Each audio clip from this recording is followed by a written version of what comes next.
Welcome everybody to this first in conversation of 2021, and Robert, I don't know how many of these accolades you actually want me to list out because we've only got about an hour on this. But uh, for me, on a personal level, Robert, from our personal level for our industry, Robert's the most influential person in the commodity space right now, and that has been the case for the last 20, 25, 30 years as well, way before my time in the space, which started in 2006. People you will know and heard of Robert Friedland. Either you know his story intimately, either you've just heard of the name or somewhere in between, but we hope to be shedding a bit more light on the past, the present, and also what the future looks like over the course of the next sort of hour or so. Robert, welcome to this fireside chat, last minute fireside chat. Firstly, the most important question of the hour, how are you? How have you been during this pandemic? I'm very happy to be here, Simon, and it's an honor and a pleasure because we're going to get you into our debt for this extemporaneous presentation so we can tap your network as well in a very fast-moving world. Benchmark has really set the benchmark in sort of defining all the knowledge that's available, the impact of raw material demand as we really change the world at an ever more rapid pace. So we're really happy to talk about anything. And I suggest we use the Socratic method. You ask a question and I'll do my best to respond. We've arranged a fire here, carbon free, 1 degree north latitude here in Singapore. We live on a little island here with a very high GDP. And we're all getting the jab, and restaurants are open and life is good here because it's a very well-run Confucian society and a great point of departure on the impact of Asia on the world economy and of course the world of raw materials. Yeah, that's a good point. I'm here based in London, and actually the vaccine rollout is going very quickly. It's one of the positive notes of the last say year for us. So fingers crossed we get to where Singapore is soon. So I want to go into the past. And I was chatting with one of my mates about this actually, and we were talking on our personal level, like in life you have these what I call hand grenade moments, or moments where stuff happens, something of significance happens in a very short space of time that alters your path. You've had a few of them, more than your fair share, other people's fair share, let's say. Would it be fair to say the first big moment of your life goes back to Fairbanks, Gold, or Voisey's Bay, or would it be even before then? Oh, way before that. I'm a grandfather, 1950 vintage. And, we were experimenting with the reality distortion field when we were still teenagers and before your mother met your father. And you started out as a single little stem cell when dad's sperm met mom's ovum. So it's been a long time, and the world has changed. Right now, we're really evolving to understanding sort of a sperm to germ or cradle to grave analysis of where global warming gas comes from and its impact on the planet. Bill Gates has talked about two categories of people that scare him. The first the first category is people who think that the global warming phenomenon is not real and nothing needs to be done about it. And then the second category is the people that believe in it but really have no idea how hard it is and what's really involved in changing the world. So we're living in a global pandemic, and a lot of people don't even understand that. A lot of denial that was politicized in America, and to a smaller degree by your straw-headed head of the Conservative Party in Great Britain. People don't understand that the virus is not a sentient being, but it's the invasion of the body snatchers. That non-sentient being wants to evolve, it wants to mutate, and the first thing it wants to do is be more transmissive. So if you don't wipe it out everywhere, as these little mistakes happen in the genetic code, it wants to evolve and jump from me to you. And the ones that do the best jumping are the ones that tend to prevail. And then the other mutations can make it more or less virulent. But virulence is an open question. But now Great Britain has the famous British variant. There's also the South African variant or the Brazilian variant. But these variants are going to be with us until we get rid of it everywhere. So the Singapore government has just warned its population that this could very well be a 5-year project. Waves of new variants coming and going seasonally, varying with winter and summer in the Northern Hemisphere, and huge issues regarding its impact on the supply chain, beginning with its impact on monetary policy, because this little ball of iron and silica that we're on is spinning at 1,200 kilometers an hour and hurtling through space at 66,000 kilometers per hour. We're all on this little spaceship.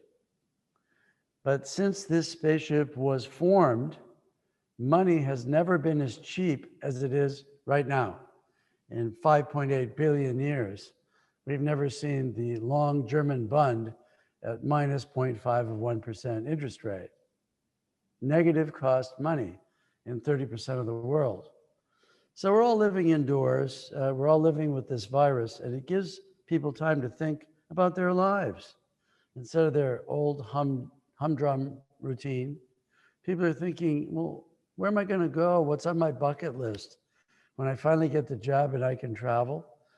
You know, the poor people in Australia, they don't have the vaccine, and the Australian government won't even let them leave. They're stuck on that island. So a lot of people are dreaming where they'd like to go, what they'd like to do next in their life, what's important, what's not important. People in China can look up and see the stars for the first time, less air pollution. In my hotel in Italy, we're seeing dolphins and whales in the Mediterranean Sea like no one can remember. So, you know, it's a curious mix of good and bad, but we really need to drill down into the raw materials implication of what this virus has done and what the world's going to look like as we come out of this phenomenon. Whether it's another year or whether it's 5 years is irrelevant in the sort of the geologic scale of time. Money's never been this cheap. It's going to stay cheap for quite a while. And, you know, we have a Biden administration now just by a hair, narrowly. And we have a European administration and a Chinese administration that want to green the world. So let's get into it. Let's talk about the impact on the materials that you follow, and let's see what other materials you're missing in your regularly published research, because I don't think you have them all. No, it's true. We have, actually, there's the question that obviously is for me, but also for the audience. There's a Q&A box at the bottom. I can see questions coming in. So put your questions in there for Robert, and we'll get around to as many as possible. Yeah, I mean, at Benchmark, we cover the battery supply chain. It's something that I've always done in my career since 2006, something I launched Benchmark in 2014 because there wasn't data on lithium, graphite, cobalt, nickel, manganese. Robert, I know you've always pushed us to do copper in that sense. At the moment, it doesn't fit just with our supply chain, the size we are as a business, but it is obviously one of the big winners of this energy storage trend. I mean, just briefly going back to, before we go into the present and the future, going back to the past, can you remember, you're saying how unique this moment of time is, money's cheap, everyone's questioning what they actually want to do. And more importantly, the whole world is going through this situation at the same time, which I think is really, really mad when you think about it. Has there been any other moment in time in the past, in your experience, that can compare to this, or is this totally unique? No. This is bordering on a once-in-a-century event. You know, we all remember September 11th, 2001. I watched the first and the second aircraft go into the World Trade Center. I was at the Metropolitan Hotel in London, and I was grounded because North American airspace was closed. And then the big phenomenon was terrorism. Terrorism dominated the news. It was branded as Islamic terrorism, but actually terrorism is terrorism. And it just got wiped off the map here recently. Like everybody's forgotten all about it. We had the Donald, some people call him the Orange Man, very entertaining. And the whole narrative shifted. The narrative shifted to global warming gas, constituency that's worried about the environment, the virus, where it came from or where it's going. And the whole terrorism thing got largely wiped off of the news, which goes to show you the influence of mass media. But what's really changed, I think, that's quite different is that we had a globally integrated economy, a very well constructed, globally integrated economy. The Chinese, starting in the 1970s, let's say, embarked on a project that uplifted the Chinese people at a scale that has never happened in the history of humanity. Just when I first went to China in 1981, the girls were wearing a Mao jacket. There were no cosmetics. They put a bowl on their head and cut around the margins to get a haircut. And in the winter, with a quilted Mao jacket, we couldn't tell the boys from the girls because everybody was working for that period after the Cultural Revolution, and life was tough. And we watched China change. We saw it coming. We saw the Confucian virtues of education, education, education. Everybody in China had a Jewish mother. And it was transformative on the raw material supply chain because the demand for everything exploded. I mean, China didn't just change China, China changed the demand for everything. And not long after, the era of terrorism, going in the early 2000s, if you went to a Walmart store in the United States to buy a lawnmower or a microwave oven, it was made in China. So we just had one big integrated giant machine in the world, the concept of just-in-time delivery in the supply chain, and the concept that if everybody in China bought a Brownie camera that needed silver to take a photograph, the price of, you need a telescope to see the silver price. But then electronic cameras got invented, and that particular requirement for silver never really came to manifest in your consciousness. But China did change the world because in China's requirement to uplift its people, that raw material demand was great for the emerging markets all over the world. And then more recently, China came up with the idea of the Belt and Road, which is mass produce at massive scale and export that very efficient production down the Belt and Road to Pakistan or Iran or to Africa and expand the markets. And China's role continues to grow in importance because all you have to do to understand China is read their 5-year plan. It's right there in black and white. And they've never failed since I was a kid to do what they say they're going to do. So President Xi's commitment to get rid of all global warming gas in the entire economy is mind-blowing in its implications for the raw material supply chain. Mind-blowing, because in a typical year 10 years ago, China was adding more coal burning capacity for power every year than exists in Spain or Great Britain, every year. So, they're going to smoke the whole planet out burning coal. So when they say we're going to get off that addiction, that is of monumental importance to the raw material supply chain. Now, the problem is most people that live in an urban environment just have no concept of the supply chain at all. I always tell people that, if you go to Chicago, people there think that a ham sandwich comes from a refrigerator. And they never really see 30 million pigs a month being slaughtered in a river of blood and sliced to make that ham sandwich. But now we've come to where, Impossible Burger has an astronomical market cap because there are enough young kids that viscerally want to change the world. But what's happened now is that we've invented, under the Trump administration, this sudden realization that China is 20 years ahead of the West in securing its supply chain. Because China is a wonderful system. Central planning is really great when the people that do the planning are well educated and intelligent. There's nothing wrong with thinking ahead. That's what you do in chess. It's the Russian national sport. So it was 15 years ago that the Chinese started thinking, we're never really going to compete with the Germans or the Japanese making an internal combustion engine. They're just too good at it. And it's really dumb for China to be addicted for a hydrocarbon that comes from Iran, for example, because the US Navy is superior in its offensive capability in shipping, and China has only 5 deep water seaports. So the Chinese leadership were very visionary, and they said, the cold wind blows from Russia and Mongolia year round. Cold wind has a high energy density for wind power. So they built the world's largest wind power industry. And they said, we're really good at making solar cells.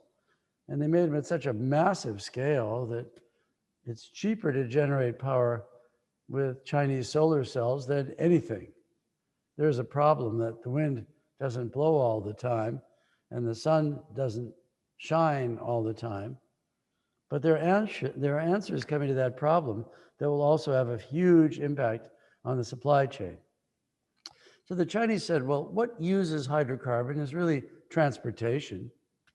And it doesn't really matter whether we're talking about an electric skateboard or a hoverboard or electric bicycle or an electric Vespa or a little, a little BMW Mini electrified or an electric Mercedes-Benz S-Class or a truck or a bus or an airplane. It's all going to be electrified, all of it.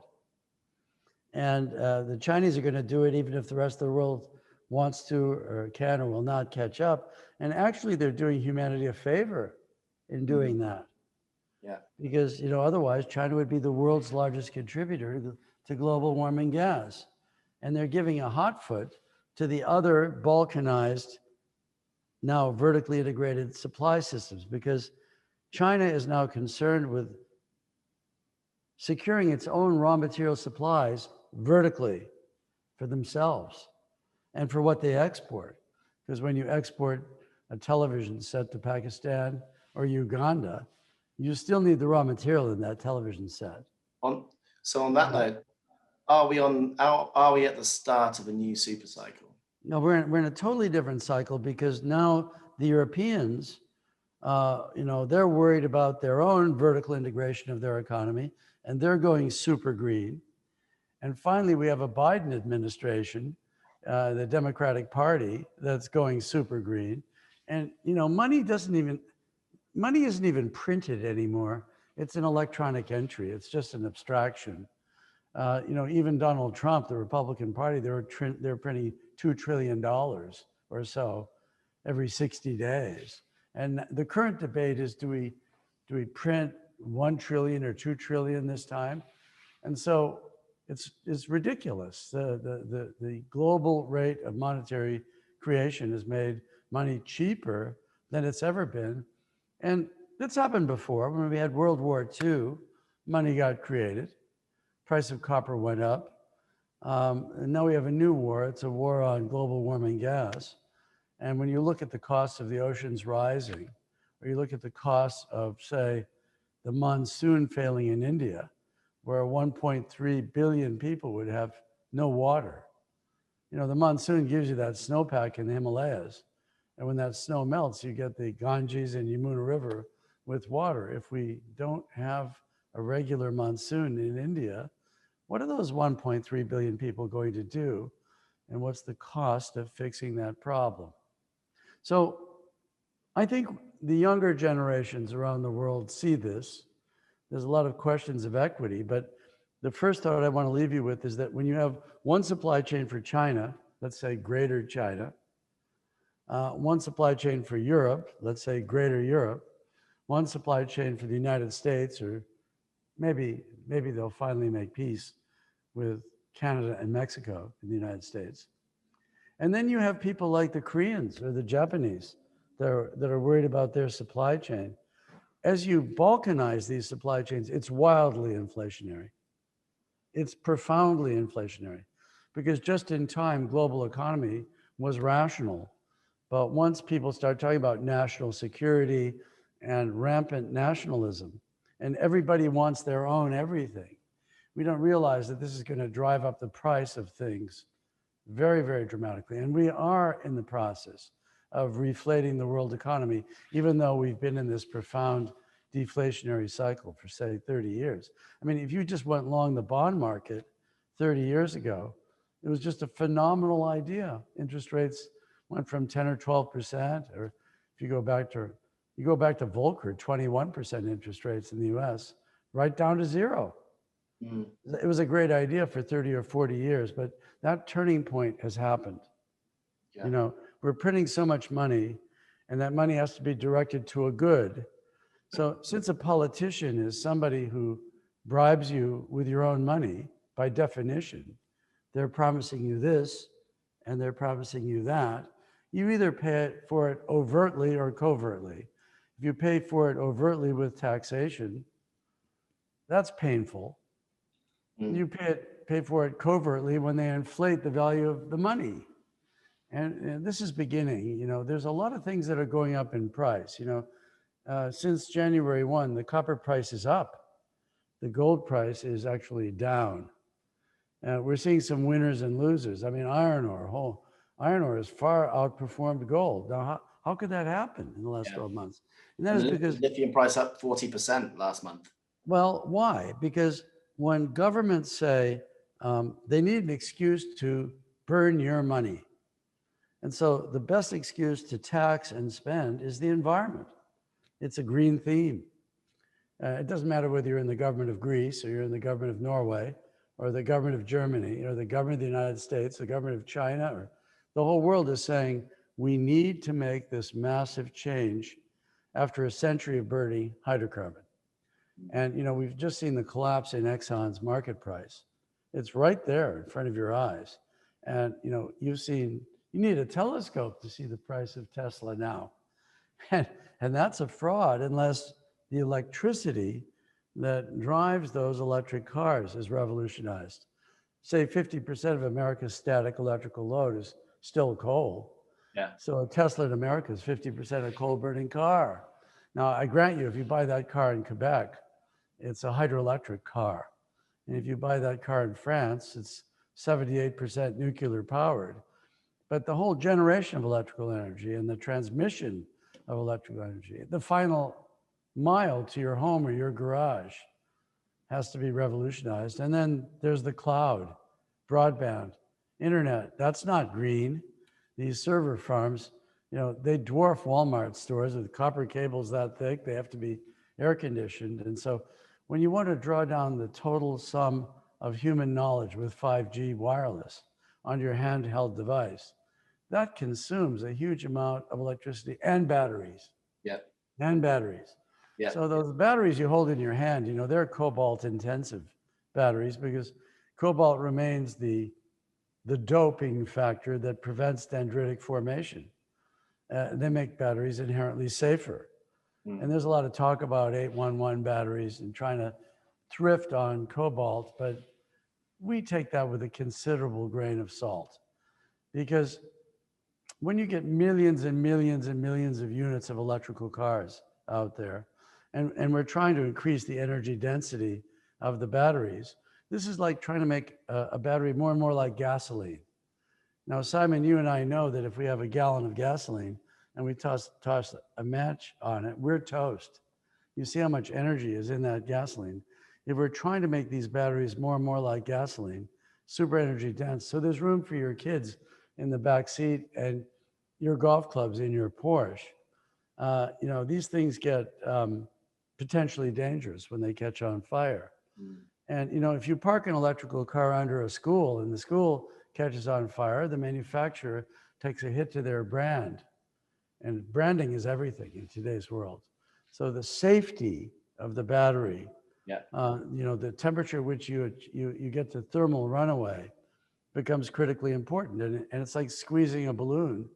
If you want those electrons to dance ever more merrily from the anode to the cathode, maybe to put you into ludicrous mode so that your eyeballs push into the back of your head when you go 0 to 60 in 4 seconds. Yeah. By the way, I'd never let my teenage kids drive any car that goes 0 to 60 in 4 seconds. But assuming you like that torque from an electric motor. Yeah. As we get there, we want to increase the energy density. That means more nickel. But we still need cobalt to make sure that those batteries remain docile.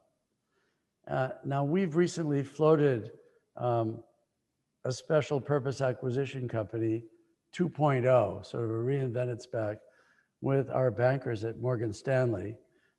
We did it on Donald Trump's son, Eric Trump Jr.'s birthday, which was the 6th of January, a date I'm sure we'll all remember. That was the day that the Great Hall of the People in the United States was stormed. That morning, we floated us back with the theme of electrification. And there was overwhelming demand. You know, we cut it off at noon that day before the Donald even gave his speech and the trouble started, because we could see it coming that day. And it was an indicia of interest in electrification, in, you know, upstream raw materials, midstream battery, precursor chemicals, and right down to the end users. And you've seen this whole new way to go public has suddenly been created as a subset of this virus. Because it used to be, when I did a roadshow, you know, I used to go up and down elevators. After the terrorism incident, you had to identify yourself with a passport in the lobby, and then they'd dial up to say, somebody's here named Mr. Friedland, send somebody down, is this really him? And then, you know, it was really cumbersome to go on a roadshow. Up and down elevators, meeting kids half my age, answering 1,000 questions to do a roadshow.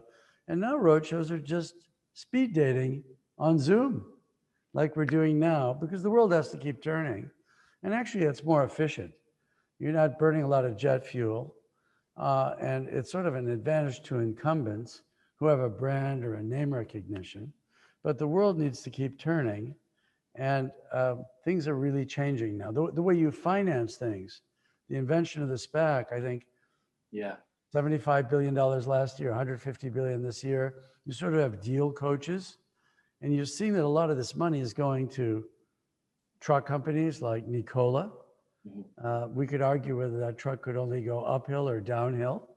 That particular one only went downhill. There are others that actually do go uphill right now. Battery companies, electric car companies, companies like Fisker that had a near-death experience that are now phenomenally vibrant and ready to go. And then NIO came out of nowhere as the potential Tesla killer out of China. And so that whole phenomenon of being able to go public for a disruptive technology company in 30 to 60 days is new. Under the old SEC rules, if you wanted to do an IPO, you had to accurately describe everything that happened in the past, but you're not allowed to talk about the future. And in a SPAC, technology companies are allowed to make projections. And that's what this is all about. What kind of a world are we going to create? And so if those little frames behind you represented elements in the periodic table, there are 6 or 8 elements that are going to be huge winners. And there's a whole lot of dogs like, arf, arf, that aren't going to do so well, you know. And if you think of the bond market as being a great idea for 30 years, if you just got long bonds, you could just get a massage and play golf for a generation. Well, actually, those pictures, they're not elements. They're actually Tupac Shakur lyrics. Tupac was one of my favorite rappers, and I found the lyrics that he wrote to some songs, and I bought them in an auction. So I framed them. Intellectual property, you probably will appreciate against the ever more worthless United States dollar. You know, we all know that paper money says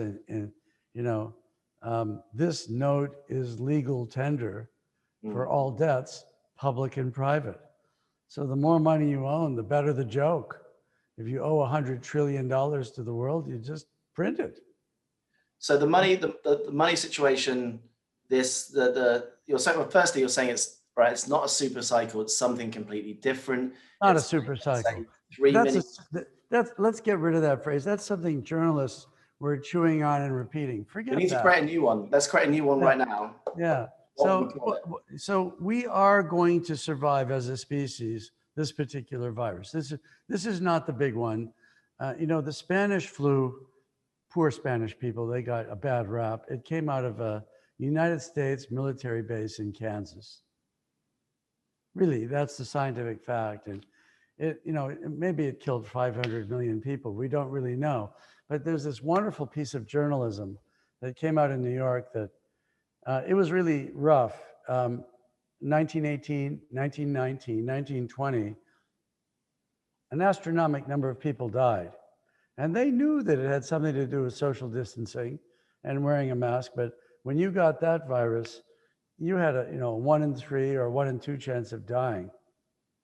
I mean, that's not like today. This is, nothing by comparison. And then when it burned out, when that virus killed enough of its hosts and there was no more invasion of the body snatchers, we started the roaring 20s. People came out of that virus. They wanted to party. They wanted to live. The first thing that happened was ladies' shirts, their skirts got a lot shorter in the 1920s. And people got out there and danced. And there were speakeasies. There was a lot of alcohol consumed. And it was called the Roaring 20s. And, gangsters had a good time, and there were Duesenbergs, and the automobile industry exploded. International travel exploded. And from 1920 to 1929, there was a ludicrous bull market in shares. Orgies of speculation, just like what we're seeing today, exactly the same phenomenon.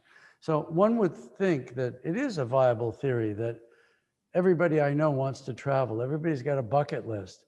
Everybody's so sick of being confined with their kids or their wife or their husband or their mother-in-law, through a long, cold winter in a place like London, let alone even colder and darker places like Canada.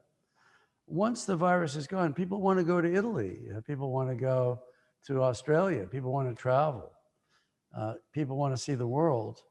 And everybody's sort of dreaming about what life is going to be like post-pandemic.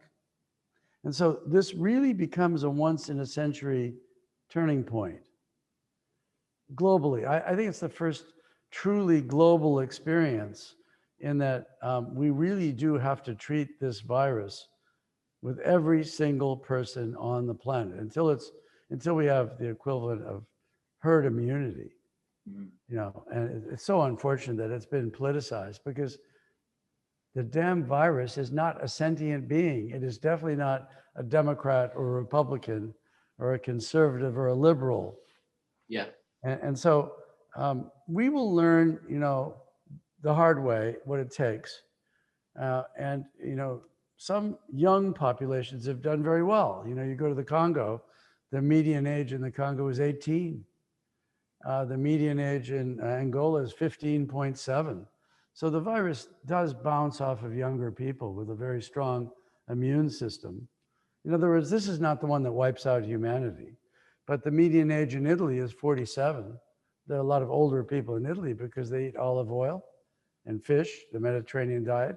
They live into their 90s or their hundreds, and then the virus comes in and just takes them away. Because, when you're 100 years old, your immune system tends to weaken. So we're changing the world, and it's changing in this balkanization and blame game about the virus. And, the virus is so incredible. As far as we know, a bat, maybe his name was Wilmer, one bat flew out of a cave somewhere in Yunnan province in China. And by the way, this might not be where the bat came from. It could have been anywhere. But let's assume it was China. And it flew over a rice paddy and shit while it was flying in the air. And that shit had a little viral load that landed in the rice paddy where there was Elmer the pig just living there enjoying his life. And the virus got into the pig. And the pig was taken to market by Mr. Wang, perhaps to Wuhan. And the mind-body process of the pig is remarkably close to a human being. You know, we can actually transplant organs from a pig into a human being with anti-rejection drugs. That's why a lot of people don't like to eat pigs. That's one of the few things that Jewish people and Islamic people agreed on from the very beginning. Don't eat pigs. But once they do, people love pigs in China. They're so delicious in China. And once that virus happened, the problem is that everybody underestimated the virus because you can't see it. A lot of people still don't believe in it. And since in the early days, nobody knew whether it was transmissible or not. How could you know? There was no time to do the work. And so I'm very sympathetic for the Chinese because I was in China in January of the year it appeared, and everybody knew about it. It wasn't kept secret, but the virus was underestimated. It was underestimated by everybody. And by the time we realized how transmissible it really was, it jumped a free ride on aircraft everywhere, you know, and it's still doing that today. Now, if you show up here in Singapore from Great Britain today, given that we have a very intelligent government here, we're going to lock you up for 3 weeks in quarantine because we're worried about the British variant. We're going to put that stick up your nose when you land, and then a week or 10 days later, we're going to do it again, and we're going to do it a third time before you get out of that quarantine because we don't like that British variant. So we hope your newly enlightened prime minister gets his shit together and eliminates that variant because it's very transmissible and it's in the United States. And so we haven't really seen the killer app yet. You know, the killer app would be a virus that takes out 1 in 3 people like it did in 1918. So coming out with a virus, cheap money like it's never been before. Something, we're not going to call it a super cycle. We'll have to think of a green industrial revolution or think of a self-reliance. It's self-reliance amongst cultural and linguistic groups. Like the Chinese people, and I'm talking about the Han Chinese people, are like hugely cooperative. They're like a huge hive of honeybees. And they're all working to the common good of that hive of bees. Granted, they give royal jelly and they create one queen. But Confucianism respects its elders and is driven by education and a worldview that the common good, uplifts everybody. And that model is really 5,000 years old.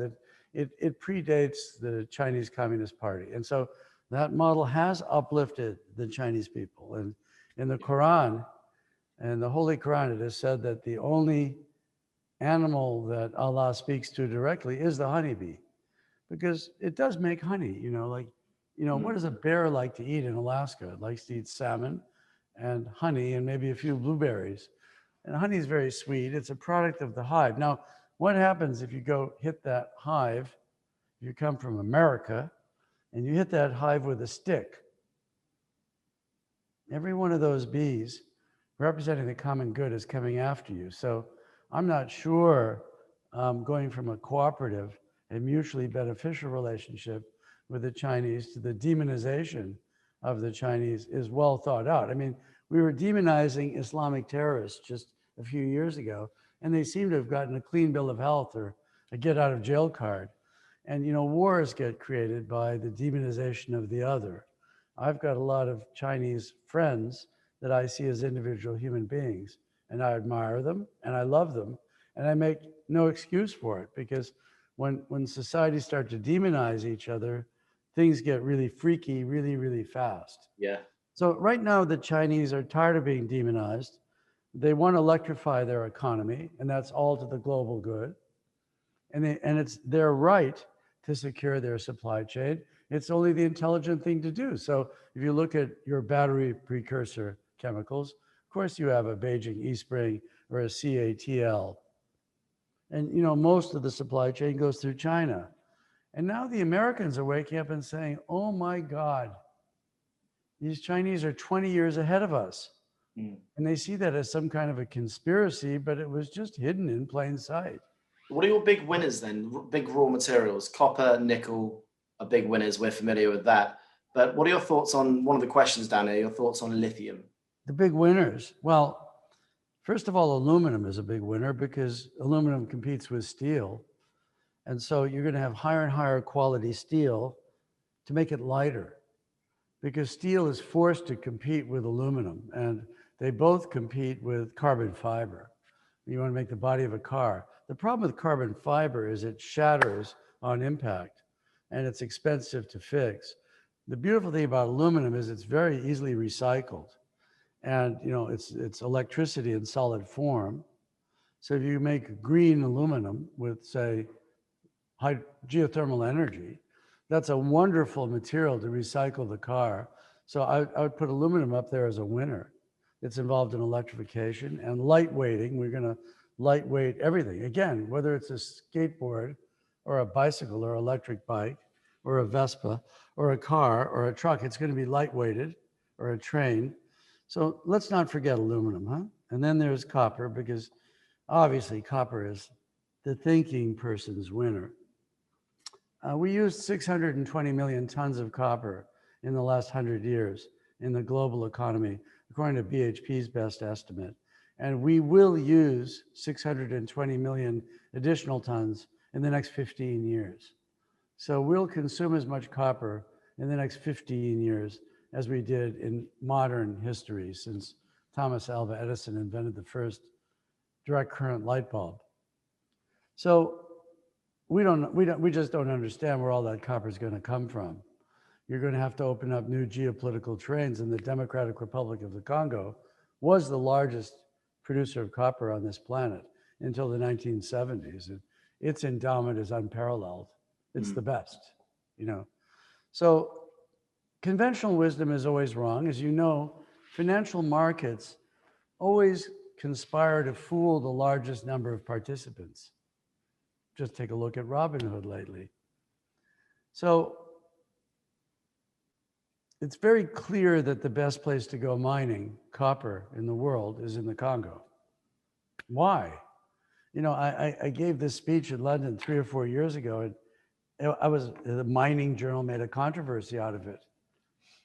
Everybody got incensed because I said it made no sense that a mining asset in Chile would be modeled with a discount DCF rate of, say, 8%. And an identical mine in the Congo would have a 12% discount rate, which makes a huge difference, because if you have a 12% discount rate on an asset, you're not paying for anything after 10 years with the magic of compounding interest. And I said, it doesn't make any sense. There's no water in Chile. The largest mine in the world is being attacked for violating its water rules. The Atacama, it hasn't rained in 27,000 years. They burn coal in Chile to make electricity.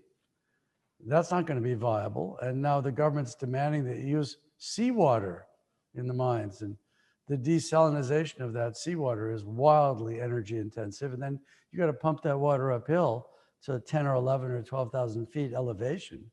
That's insanely expensive. The Argentinians have electricity of their own, but they hate the Chileanos. So they don't have enough power or water. And then they have this labor movement that's quite politically active. And they have to pay for $20 billion worth of damages in an earthquake down there. The government's still paying that off. And the young kids there that have been protesting using their handphones, they want a better life. They want free education. But it's already a society that takes 10% of the value of the copper produced at Codelco for the government right off the top. So why should that place have an 8% discount rate when the Congo has no ice or snow? The Congo River, which is all the water you could ever need, it's flat. You're not pumping anything uphill. You've got hydroelectricity, which is green, and you have ore bodies that are 10 times, 20 times the grade of the large porphyries. So in the large porphyries, you're literally grinding mountains of rock down to talcum powder and using ridiculous amounts of electricity to make copper. And so what we're doing here in Singapore is, if you study ABAX technologies, we're working with the government to make fungible, Ethereum-based blockchain markets in every commodity, following them all the way back to their source to see how much global warming gas was generated. Now, you're familiar with Brent crude and WTI, heavy crude and light crude, and you're familiar with them trading at different prices. And you know that benchmark iron ore is 62% iron. It's traded here in Singapore, but if you have a lot of phosphorus or a lot of silica in your iron ore, too much alumina, it trades at a discount to the benchmark price. And if you have beluga caviar like S11 in Brazil, or I hasten to add Mount Nimba in Guinea-Conakry, it trades at a huge premium. So if iron ore can trade at a range of prices and crude oil can trade at a range of prices, why not copper? Why not nickel? Why not cobalt? Why not lithium? Because these things have different amounts of global warming gas associated with their production. So when I grew up, you know, and you looked at a Corvette, there was this paper sticker of all the options and how much it cost. The future kids see a sticker on how much global warming gas was utilized to build that car and how much global warming gas is generated to make it move from point A to point B. And so the automakers are now forced to get obsessed with their supply chain. And this is all being quantified because every one of these phones is an NGO. Anybody just goes click and it goes global. Thanks to Mark Zuckerberg, you know, everybody sees that instantly. There's just nowhere to hide. And then there's the impact of local communities around a mine. What's in it for them? You know, like it used to be people see you digging up gold in some country and taking the gold off to London. Well, that worked well when India was a British colony. You know, the Indians look at London and they say, well, that was all built on stolen money when we were a colony. You know, and think about the global warming gas created to build London, England. You know, all that coal that was burned. And so this whole thing is being re-examined. You know, I mean, in America, people are talking about reparations for slavery. You know, if you watch the TV series John Adams, it's about the second president of the United States. He came before Thomas Jefferson and after George Washington. When he moved into the White House, it was still under construction, and a lot of that was black slave labor. The White House, the People's House, slave labor. People don't like to talk about this stuff. And then you go back even further. What about the true Aboriginals in the United States? What happened to them when they were handed blankets with smallpox? So what's happening now is everything is being re-examined. You know, like, I mean, literally everything. We have a younger generation, and we have a probably a balkanized economy for the next 10 or 20 years at a minimum. Each of these societies is saying, how do we convert to electrification? And how do we secure whatever we need for batteries, for wind, for solar? And don't forget the hydrogen fuel cell, you know, it's a player. One of the questions below is what's your thoughts on green hydrogen versus battery EV? We love hydrogen. I think, you know, notwithstanding what Elon says about fuel cells, hydrogen is the dominant element in the universe. You know, it's everywhere. And, you know, we're made primarily out of it. We're dihydrogen monoxide is probably 95% of our body is water. So you can produce hydrogen with solar power or wind power.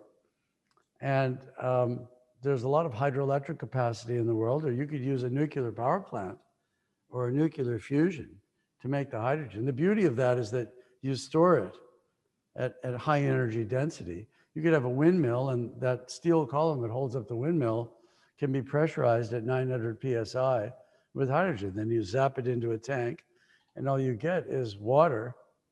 And so the hydrogen economy is like a tortoise.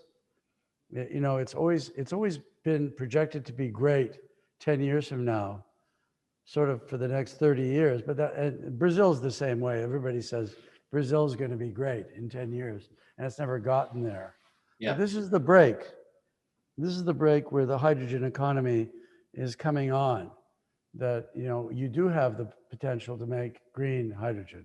If you go to the Soviet Union, my old friend Oleg Deripaska has probably got 28 gigawatts of hydropower. Now he can use that to make Bitcoin, which is a stupid waste of energy in my estimation. If everybody, is mining Bitcoins, they're going to create a huge amount of global warming gas, unless they happen to own a hydroelectric dam. Or you can make hydrogen, with all that hydropower. It's the same thing with the Inga Dam in the Congo. That site could make 40 or 45 gigawatts of power. That's as big as the Three Gorges Dam or bigger, and make green hydrogen. And that green hydrogen could create a green economy. And so I think it's going to be, both economies are going to work in parallel. If you're just going down to drop off your kids at school or pick up a dozen eggs, and especially in a warm climate like Singapore, Los Angeles, Tel Aviv, or say India, yeah, you're gonna have a battery electric car. You're gonna plug it in, and you're gonna get lots of range. And we're increasing the energy density, and we will get to 600 kilometers of range. And you will have astronomical acceleration because that electric motor creates so much torque, and that electric motor will last 1,000,000 miles.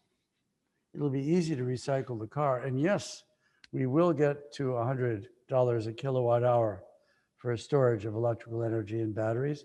And I suspect we'll get much lower than that, because our SPAC is doing a sort of who's who survey of everybody in the battery space. I mean, on the cathode side, we're looking at solid state coming, and those solid state batteries still need nickel, and they still need cobalt. That doesn't really change anything. A lot of people think solid state batteries are going to change the raw material demand. And there is lithium involved. And on the anode side, yeah, maybe it's going to be a graphite, maybe it's going to be a lithium anode, maybe it's going to be a silicon anode. Maybe it's going to be a niobium anode. Maybe it's going to be a platinum-related anode. We've seen a lot of anode technology to increase energy density and for quicker charging. And revolution on the anode side of the battery is coming, and solid state will probably get here.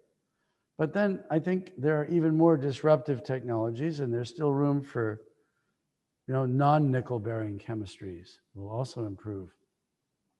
And so I think we're going to see breathtaking improvements in the battery.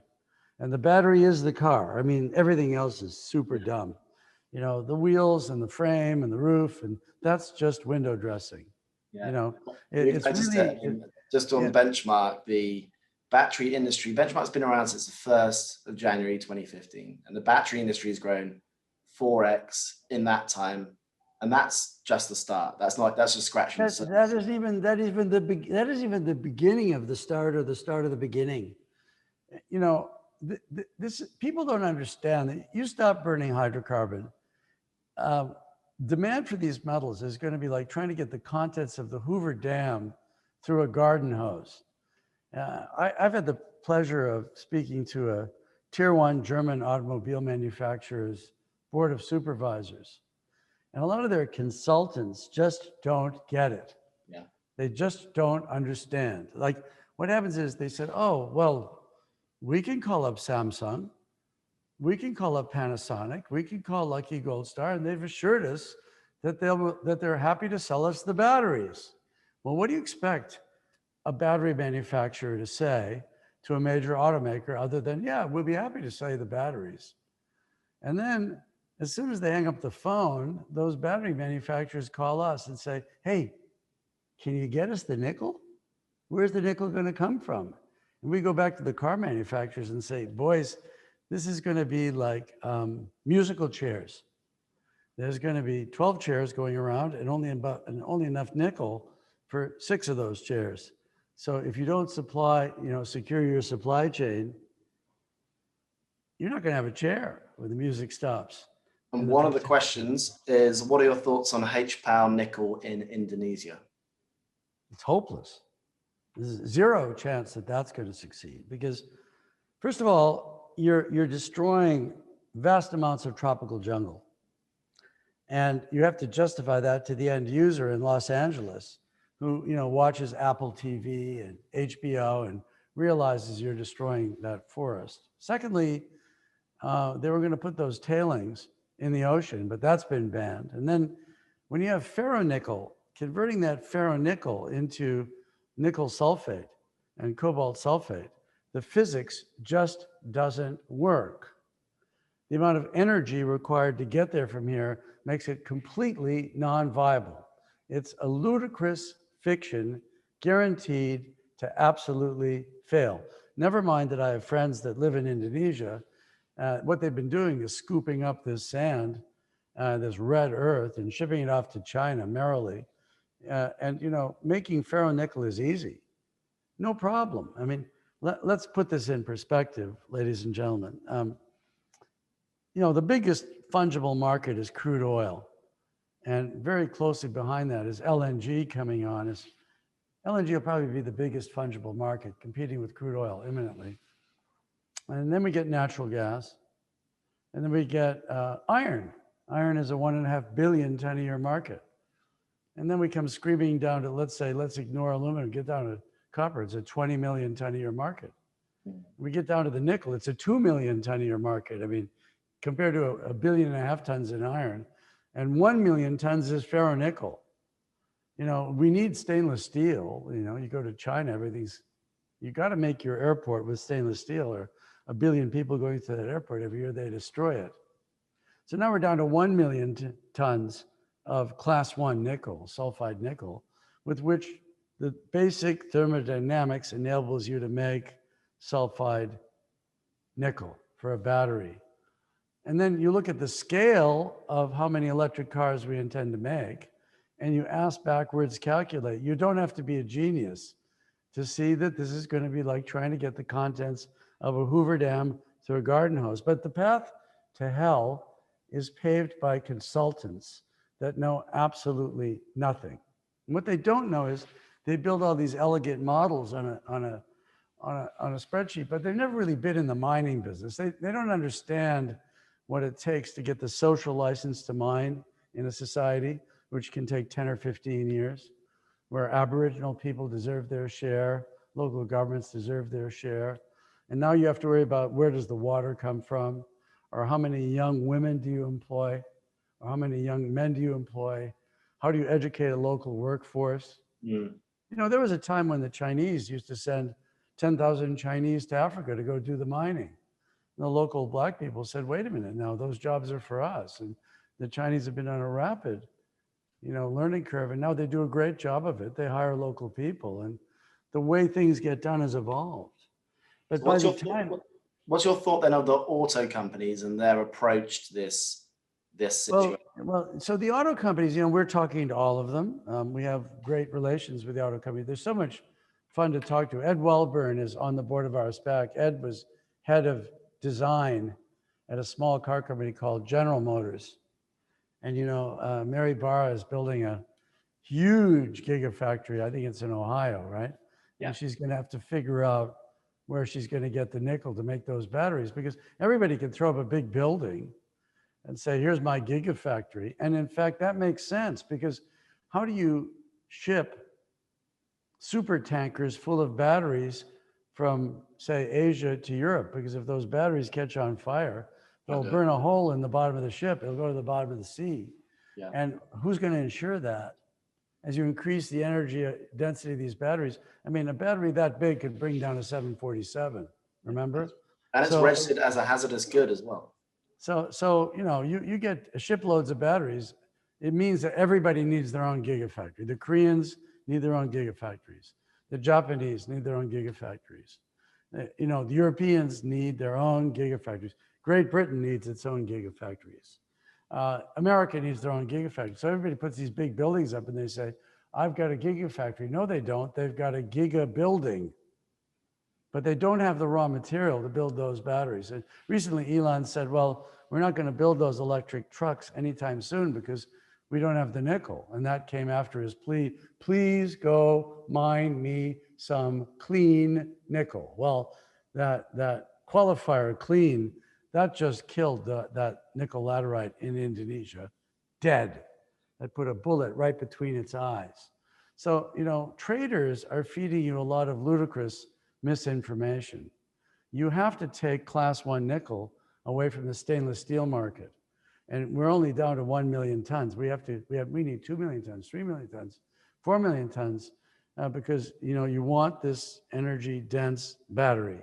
And it's not a lithium battery, boys and girls. That is absolutely nonsense. It's a nickel battery. But somehow that word lithium, it's like everybody used to talk about rare earths, and they're not rare and they're not earths.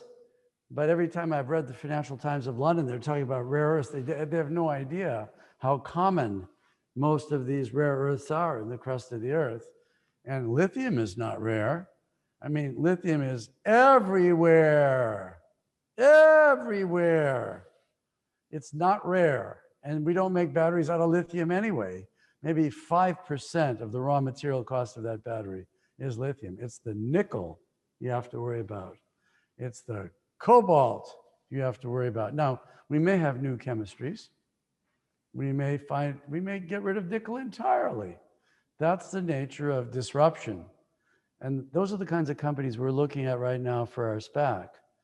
We're looking at every battery manufacturer in the world right now. And we're getting advice from your kind self and some of your best friends, like Mark Newman, who I'd say was the pick of the litter of battery analysts for Sanford Bernstein. You won't find a brighter man than him as an analyst of the battery industry. And then, I'm so happy that I've gotten to be friends with Billy Wu at the Royal School of Mines at Imperial College, because he's in the electrochemistry department, and they take things like a Tesla battery and rip it apart and see what's really going on in there with those 6,600 Panasonic cells. How they're controlled, where they really do have thermal runaway, how they age, what about dendritic formation, all the complex stuff that they don't really understand at the FT or in the New York Times or in the popular media. So in general, I would say batteries have a very bright future. They're going to get more energy dense. They're going to get safer.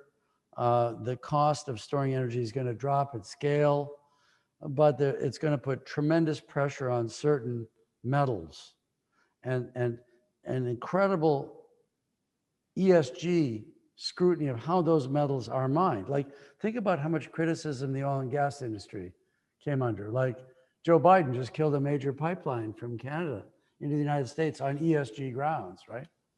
The Canadians didn't like that very much, right? Now, the mining industry mining copper and nickel and cobalt is going to come under that same scrutiny. What are you doing to produce that metal? You can't go to Indonesia and nuke hundreds of thousands of acres of jungle and put the shit in the ocean, okay, and then sell that battery to educated young kids in Los Angeles. It's not going to work. It has zero chance of success. And so the hedge funds that were short nickel are going to get their teeth and lips handed to them on a velvet cushion. I'm sorry, I mean, at my age, I think it's fair to say we know almost everything there is to know about almost nothing, okay? Like, of the whole universe of things there is to know, our slice is infinitesimally narrow. But you get into our slice, we do know what we're talking about. And when we read the popular media, it's just rife with misinformation. And that applies to the supply chain, or that applies to the reality of China. Like, China is an incredibly complex and dynamic society. It's not just one thing. There's a lot of great kids there that want to be Steve Jobs. They want to be Bill Gates. And everybody's saying, oh, the Chinese are stealing our intellectual property.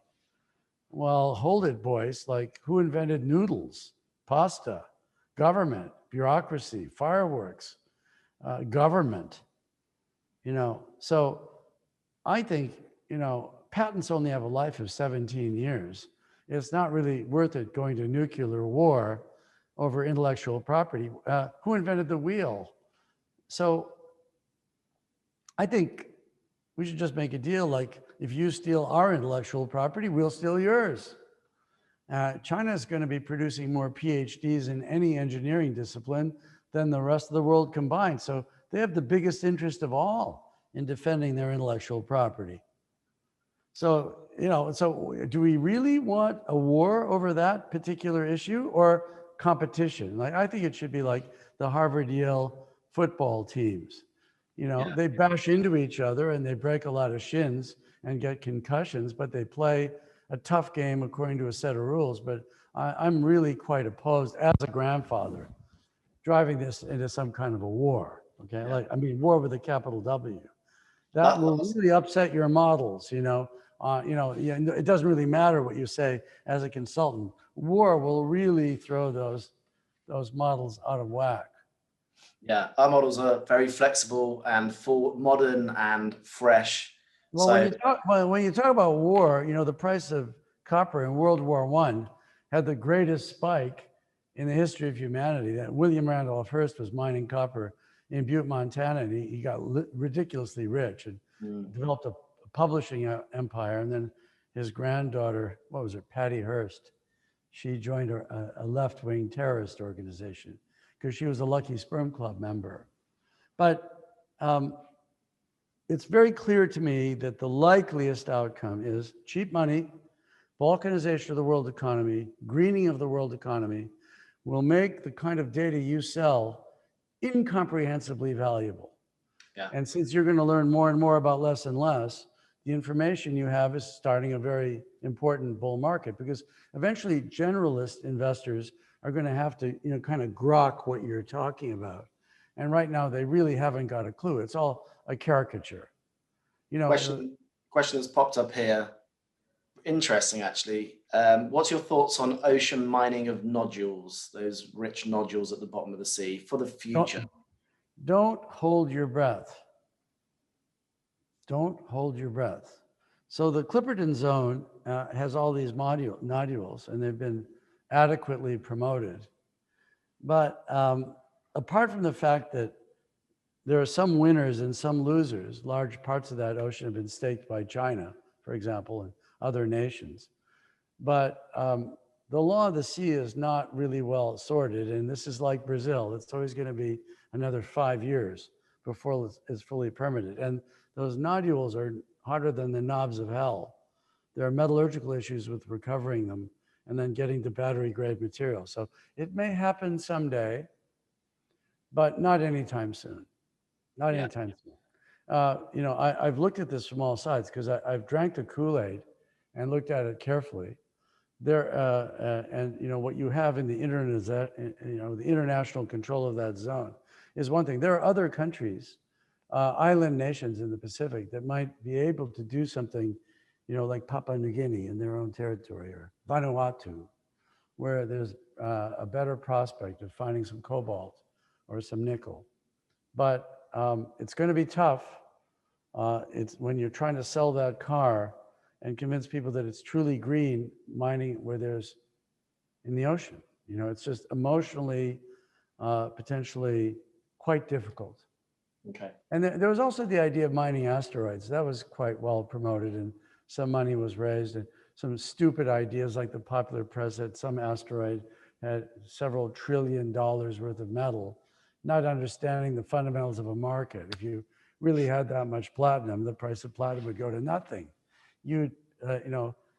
Lenin said that the streets were going to be paved with gold. That never really worked out in his socialist paradise. But if we had asteroids made out of platinum, we could figure out how to bring them through the Earth's atmosphere without burning up, the price of platinum would be 50 cents a pound.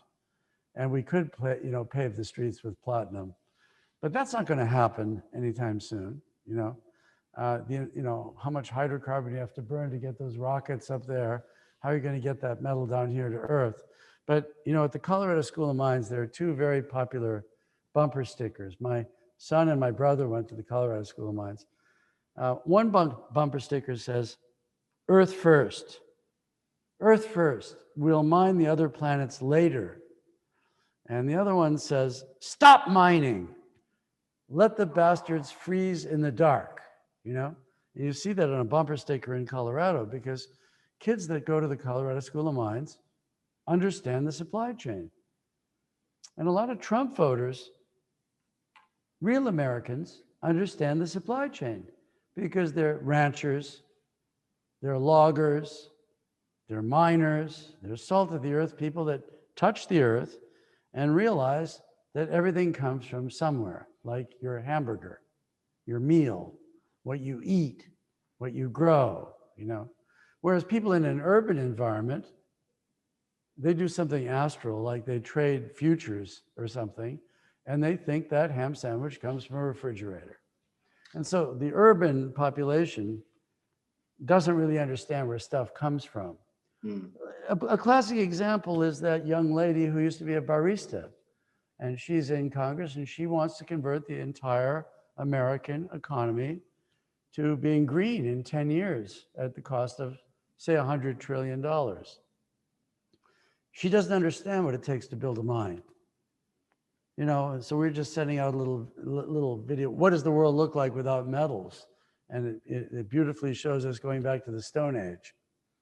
So you can't do it in 10 years. It's a nice idea, but we have enough of a problem doing it in, say, a generation, in 30 years. And that's what Bill Gates is talking about. He's worried about what people don't understand about the supply chain.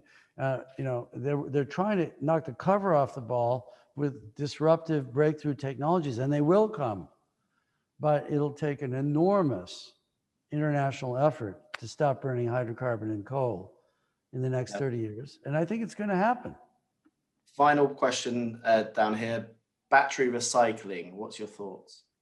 Well, we're many years away from the time in which there's going to be time to do that recycling. I mean, eventually, you know, there'll be a big enough stock of used batteries above ground, but, you know, this is illogical because batteries are evolving to go through more charge and discharge cycles before you throw them away. I mean, we're going to go through 5,000 cycles, 20,000 cycles.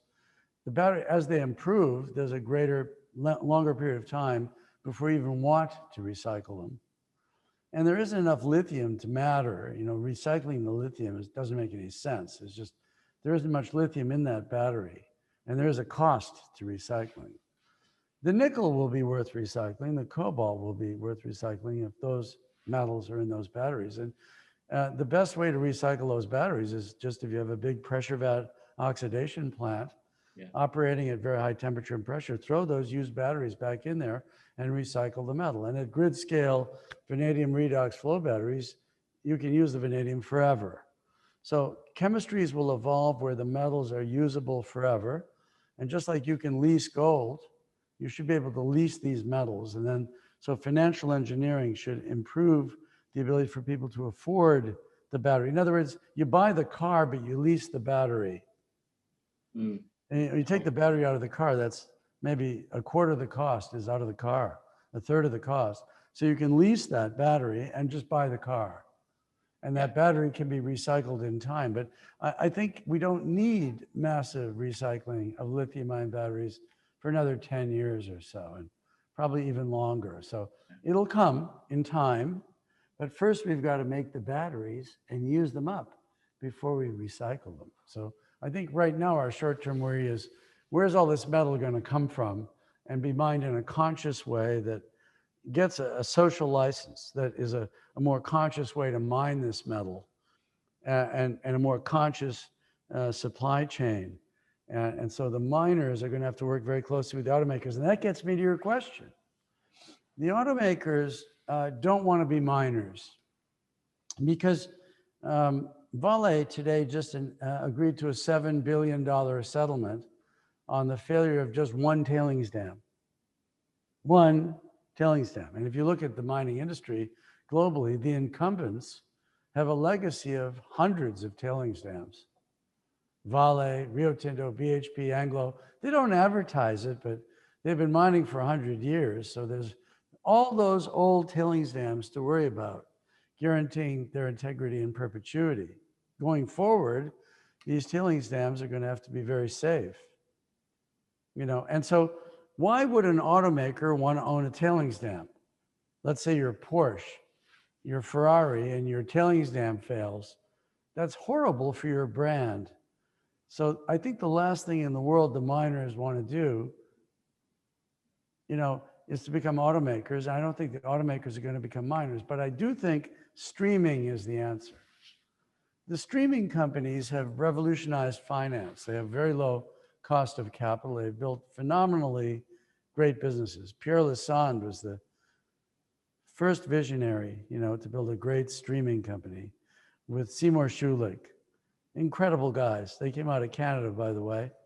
And then, a lot of other great companies like Randy Smallwood and his partners, Silver Wheaton and many others now. Triple Flag is coming out of Elliott and many streamers. The automakers can stream metals. They can give finance to a consciously run mine and have the right to buy the metal. That's the offtake. That's sort of a modification of the Japanese model. The Japanese would buy 12% of a mine, finance it, and get the right to buy all of the metal for Japanese industry. That offtake is critical if you want to support your industry. And so I think that streaming has a great growth opportunity ahead of it, whether it's a traditional streamer like a Franco-Nevada or a Silver Wheaton cooperating with an automaker, or an automaker itself becoming a streamer, disintermediating the incumbents and just going to a mine and saying, I'm going to give you capital in exchange for which I get to buy the metal. That way they're not liable for the collapse of the tailings dam or the environmental issues. But these automakers are going to need this metal. Well, I mean, we've been going on for an hour and 20 minutes now, Robert, and it's drawing. You're probably sick of it now, but one last comment. I know you're getting nervous, but I want to remind everybody that when Henry Ford figured out how to make a car in 93 minutes, heretofore it had been 14 and a half hours of labor, but he invented, the automation of a supply line. He became wildly successful. The demand for the Model T, any color you want, as long as it was black, was like a line to get the iPhone 12. He didn't have to advertise. Everybody wanted an iron horse. Today, Ford is only about 4% of the world automobile market. But he invented the whole thing. And, Duesenberg and Hudson and Packard and Studebaker came and went. Hundreds of car companies failed, but the winner was John D. Rockefeller, because they all ran on oil. And hydrocarbon became the biggest business. They didn't have to sort out who's going to win the electric, the hydrocarbon burning cars. And now, you've got NIO jumping up to compete with Tesla and the traditional incumbents like Toyota, the world's biggest car company. But they're all going to need nickel, copper, cobalt, a little bit of lithium too, And so that's why I've been calling this the revenge of the miners, because the miners are in the position that John D. Rockefeller was in. And, the world is now divided between the people that understand what I just said, who are very few, journalists included, and the people that don't understand what I just said. They just don't get it. If you're not going to burn coal and you're not going to burn hydrocarbon, the miners are in the same position as Standard Oil of California, which became Exxon. And too bad for Exxon. They're like, what happened to dinosaurs when they ran out of, air? I mean, maybe they want to go in the mining business again, but they messed it up last time, Exxon did try to go mining, It's the miners that understand mining. And mining is being reinvented to include women, to include a much greater degree of involvement with local communities as opposed to central governments. And the process of mining has to reinvent itself to be an honorable part of a new supply chain. And there's nothing about this that's easy. If anybody tells you it's easy, you can tell they're lying right through their teeth. It's painful, it's difficult, and it's necessary. And I think the mining industry has to, explain to people what metal is all about, because without it, we're back in the Stone Age, And so Benchmark Minerals, thank you. You occupy an incredibly important niche, and you are destined to succeed, because everybody needs to understand this kind of intelligence. I just think there are a few other metals that you're going to add to your portfolio over time as chemistry changes in batteries. There may be a role for scandium and platinum or vanadium. And there, there's batteries in the car and batteries at grid scale. Those are entirely different things, but they're both batteries. Mm. So let's call this battery 101 and the opening note in a symphony. And I'm expressing my respect and I'm shouting out my thanks to Simon, to you for a lot of support you've given us. And all of our mutual friends that are working together. We hope you go forth and multiply and give the financial world a lot of straight information, no bullshit, And we love Sanford Bernstein's research. It was the best. Nobody could match Paul Gate when he was writing about copper. He got it, It's a little different than a lot of the research from the banks. And so the independence of this research is critically important. And so I salute your efforts. And, my interest in talking to you is sincere, and I actually enjoy it. So from 1 degree north latitude, with my carbon-free fireplace here, except for the energy we're burning in the servers to bring this fire in over the internet, I'm very happy to say good night. Robert, appreciate it. We appreciate your wisdom, your leadership on this, and your experience. I'm going to leave you with the best comment on the Q&A box. It says, "I have no question, just enjoying every second of it. I feel like a teenager at a Beyonce concert." So thank you, Robert. Thank you. All the best. Peace. Take care. Adios. More Cheers. later. Thank you.